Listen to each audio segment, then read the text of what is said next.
Welcome to all. आज की कक्षा में आप सबका स्वागत है। कल हमने चर्चा शुरू की थी संज्ञा के विषय में।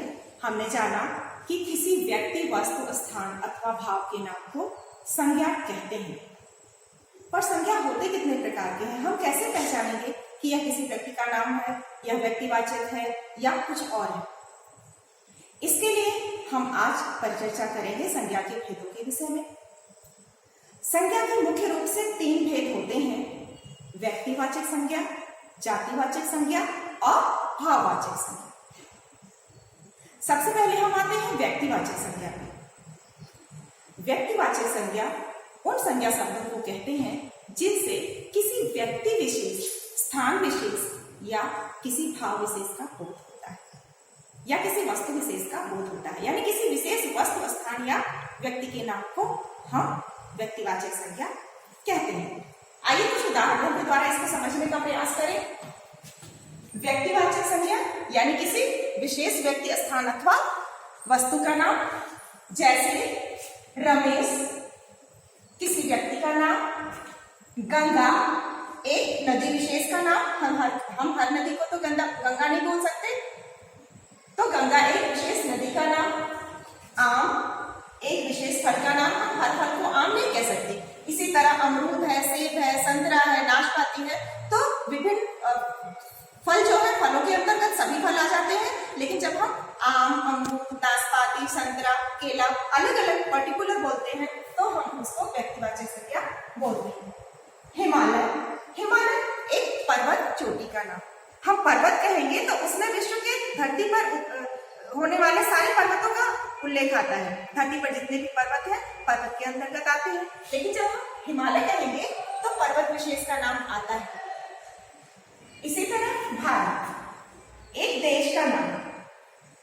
भारत हमारे देश का नाम है। इसी तरह चीन है, जापान है, अमेरिका है, ऑस्ट्रेलिया है। तो विभिन्न देशों के अपने अपने विशेष नाम है। हम हर देश को भारत नहीं कह सकते। हम भारत को चीन नहीं कह सकते, चीन को भारत नहीं कह सकते, ऑस्ट्रेलिया को अमेरिका नहीं कह सकते। तो सबका अपना एक विशेष नाम है, हर राष्ट्र का, हर देश का। इसी तरह दिल्ली एक शहर का नाम। इसी तरह अनेक शहरों के नाम है। आगरा, दिल्ली, कलकत्ता, मुंबई, चेन्नई और हमारे देश में बहुत से ऐसे शहर हैं। हमारा अपना शहर सिद्धार्थ है। ये एक शहर विशेष का नाम है। हम हर शहर को दिल्ली नहीं कह सकते, हम गोरखपुर को दिल्ली नहीं कह सकते, हम दिल्ली को आगरा नहीं बोल सकते। तो इसलिए ये व्यक्तिवाचक संज्ञा। घोड़ा एक पशु का नाम। हम हर पशु को घोड़ा नहीं कह सकते, हम गधे को घोड़ा नहीं कह सकते और न ही घोड़े को गधा बोल सकते। तो इसी तरह हर पशु का अपना एक अलग नाम होता है। लेकिन जब हम पशु बोलते हैं तो हम सम्मिलित रूप से उसमें सभी पशुओं को सम्मिलित करते हैं। यहाँ पर हम घोड़ा बोलेंगे तो सिर्फ घोड़े का बोध होगा। इसी तरह अन्य शब्दों को हम कुछ वाक्यों के अंतर्गत रख के समझते हैं, जैसे श्याम आम खा रहा है। यहाँ पर 2 शब्द आए हैं जो व्यक्तिवाचक संज्ञा है। श्याम एक लड़के का नाम, एक व्यक्ति का नाम। आम एक विशेष फल का नाम। हम सभी फलों को आम नहीं कह सकते। दिल्ली भारत की राजधानी है। दिल्ली एक नगर का नाम है, एक शहर का नाम है और भारत एक देश का नाम है। हम हर देश को भारत नहीं बोल सकते, हर शहर को दिल्ली नहीं बोल सकते। हम दिल्ली को ही दिल्ली बोलेंगे और भारत को ही भारत कहेंगे। इसलिए ये व्यक्तिवाचक संज्ञा है। गंगा, यमुना एवं सरस्वती के संगम को त्रिवेणी कहते हैं। हमने यहाँ पे 3 नाम एक साथ लिए, 3 नदियों के नाम, गंगा, यमुना एवं सरस्वती के संगम को त्रिवेणी कहते हैं। त्रिवेणी हम हर किसी नदी के संगम को नहीं कह सकते। इसमें 3 नदी के नामों का उल्लेख है, गंगा, यमुना एवं सरस्वती, तथा इनके संगम का नाम त्रिवेणी। इसलिए ये व्यक्तिवाचक संज्ञा है। ना हम सरस्वती को गंगा बोल सकते हैं, ना गंगा को यमुना बोल सकते हैं, ना यमुना को सरस्वती बोल सकते हैं। ये इनके अपने विशेष नाम हैं। इसी तरह घोड़ा तेज दौड़ता है। घोड़ा एक पशु विशेष का नाम। हिरण, गधा और तमाम पशु पक्षी हैं जिनके अपने अपने नाम हैं। इसी तरह हम कह सकते हैं कि कर्ण और अर्जुन महान योद्धा थे। इसमें दो व्यक्तियों के नाम हैं, कर्ण और अर्जुन। ना हम अर्जुन को कर्ण बोल सकते हैं, ना कर्ण को अर्जुन बोल सकते हैं। ये उनके अपने विशेष नाम है, अर्थात विशेष व्यक्ति के नाम है। तो कर्ण और अर्जुन व्यक्तिवाचक संज्ञा हुए। संज्ञा के दूसरे प्रकार की ओर अब हम आते हैं, जातिवाचक संज्ञा। जो शब्द किसी व्यक्ति विशेष या स्थान विशेष को ना बताकर बल्कि संपूर्ण व्यक्तियों, स्थानों का बोध कराता है या संपूर्ण वस्तुओं का बोध कराता है, उसे हम जातिवाचक संज्ञा कहते हैं। जातिवाचक संज्ञा को समझने के लिए हम कुछ उदाहरणों को देखेंगे। इसमें किसी एक व्यक्ति, वस्तु या स्थान का नाम नहीं होगा, बल्कि इसमें ऐसे संज्ञा शब्द आएंगे जिनसे व्यक्तियों का या स्थानों का या वस्तुओं के संपूर्ण समूह का नाम पता चलेगा। जैसे बच्चे, बच्चे बोलने से सभी बच्चे आ जाते हैं। वो किसी के भी बच्चे हों, किसी भी स्थान के बच्चे हों, किसी भी देश के बच्चे हों, बच्चे बोलने से सभी बच्चों को उसमें सम्मिलित किया जाता है। बच्चों की पूरी एक जाति होती है।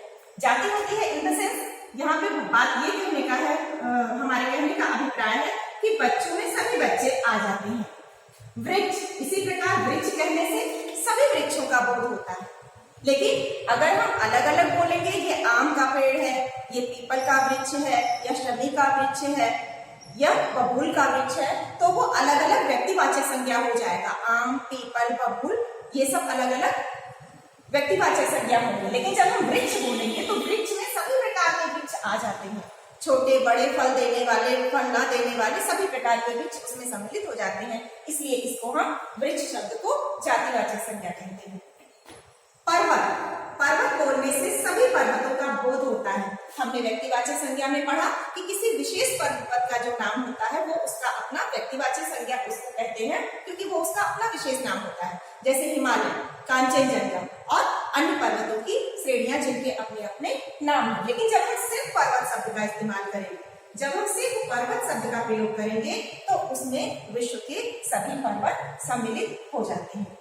नदी, इसी प्रकार शब्द है नदी। नदी कहने से इस संपूर्ण धरती पर जितनी भी नदियां हैं, सभी नदियों का बोध होता है। लेकिन जब हम किसी नदी विशेष का नाम लेते हैं तब वह व्यक्तिवाचक संज्ञा बन जाता है, जैसा कि हम पढ़ चुके हैं, गंगा, यमुना, सरस्वती, त्रिवेणी इत्यादि। तो इस प्रकार से जब हम सिर्फ नदी बोलेंगे तो इसमें सभी नदियों को गिना जाएगा, सभी नदियों का बोध होगा। लड़की, लड़की बोलने से सभी लड़कियों का बोध होगा, ना कि किसी एक लड़की का बोध होगा। जब किसी एक लड़की को हम बोलेंगे यह सुनैना है, यह रेखा की सहेली है, तब सुनैना और रेखा अलग अलग व्यक्तिवाचक संज्ञा होंगी। लेकिन जब हम लड़की बोलेंगे कि इस कक्षा में लड़कियां पढ़ती हैं, तो वहां पर सभी लड़कियों का बोध होगा, लड़कियों की संपूर्ण जाति का बोध होगा। पशु, पशु बोलने से सभी प्रकार के पशु इसमें सम्मिलित हो जाते हैं। हाथी, घोड़ा, गधा, सभी शामिल हो जाते हैं। ये नहीं, जब हम किसी विशेष पक्षी या पशु को बोलेंगे तो वो विशेष पक्षी पशु जो है वो व्यक्तिवाचक संज्ञा हो जाएगा। जैसे घोड़ा, हिरण, गधा और हाथी इत्यादि। यहाँ पर पशु कहने से हमें संपूर्ण पशुओं का एक साथ बोध होता है। अब हम जातिवाचक संज्ञा के दो उपभेदों की चर्चा भी करेंगे। इसके पहले कुछ और उदाहरण देखें। जैसे बच्चे विद्यालय जाते हैं, बच्चे में सभी बच्चों का समूह आ जाता है। पेड़ों पर पक्षी बैठे हैं, पेड़ों और पक्षी ये दो शब्द जातिवाचक संज्ञा है। क्यों? क्योंकि पेड़ों बोलने से सभी वृक्षों का हमें बोध होता है और पक्षी बोलने से सभी पक्षियों का बोध होता है। इसी तरह चूहे घर में दौड़ रहे हैं, चूहे बोलने से सभी चूहे उसमें सम्मिलित हो गए, किसी एक विशेष चूहे का उसने नाम नहीं दिया है। जब किसी विशेष चूहे का नाम दिया जाता तो वो व्यक्तिवाचक संज्ञा होता। पर्वत से नदी निकलती है, नदी और पर्वत हम आपको बता चुके हैं।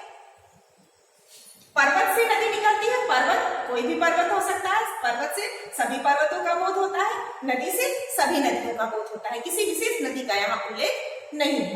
इसलिए ये नदी और पर्वत दोनों शब्द जातिवाचक संज्ञा है। अब जातिवाचक संज्ञा के दो उपभेद भी हैं जिनको समझना आपके लिए आवश्यक है। पहला है द्रव्यवाचक संज्ञा। द्रव्यवाचक, द्रव्य यानी मेटल। हम किसी भी मटेरियल को जब बोलते हैं तो उसको संज्ञा शब्द में द्रव्यवाचक संज्ञा बोलते हैं। जैसे सोना एक धातु है तो यह द्रव्यवाचक संज्ञा है। सोना में सभी सोना आ जाते हैं, सभी आभूषण आ जाते हैं। किसी विशेष आभूषण का जब हम जिक्र करेंगे, उल्लेख करेंगे, तब वह व्यक्तिवाचक में चला जाएगा। लेकिन सोना बोलने से सभी सोने आ जाते हैं, पूरे सोने का बोध होता है सोना कहने से। चांदी कहने से चांदी की धातु का बोध होता है।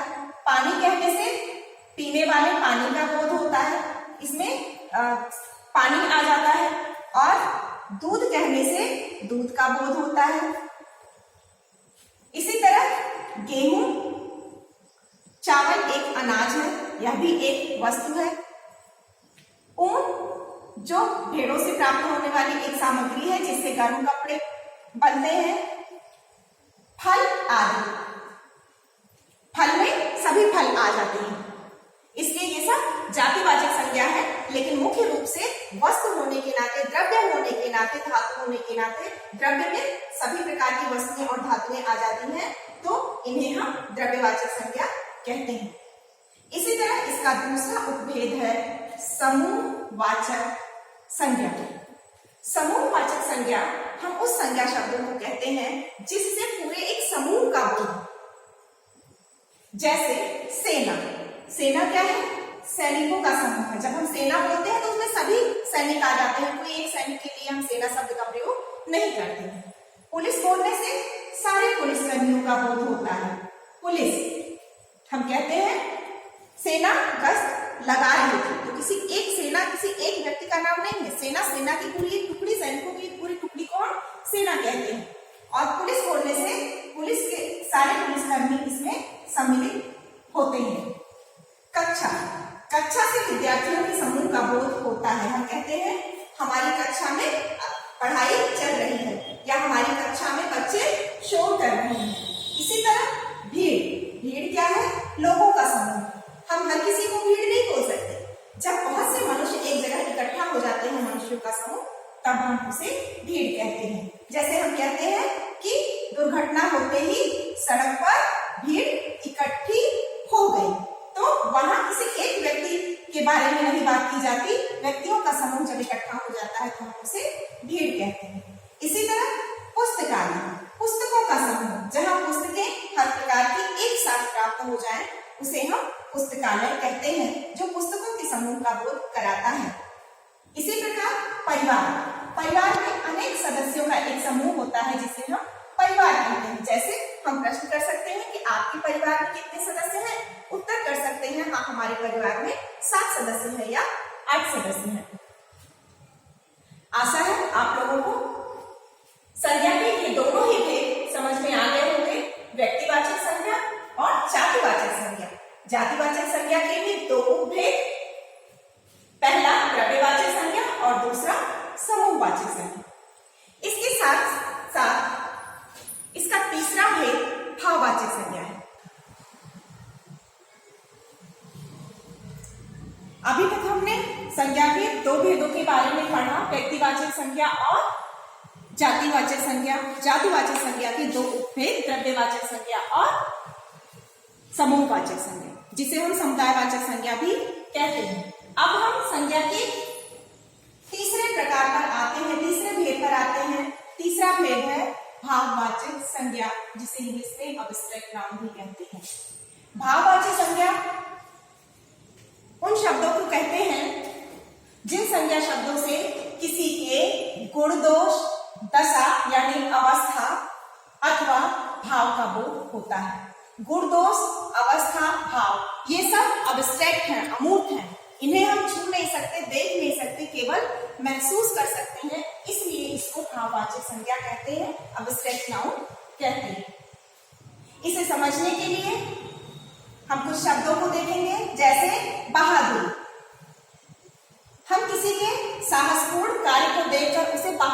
कहते हैं इसके अंदर तो बहुत ही बहादुरी है, बहुत बहादुरी से इसने लड़ाई की। तो बहादुरी एक भाव है, बुराई एक भावना है, इसी तरह अच्छाई भी एक भावना है, एक भाव का नाम है, इसलिए ये सब भाववाचक संज्ञा है।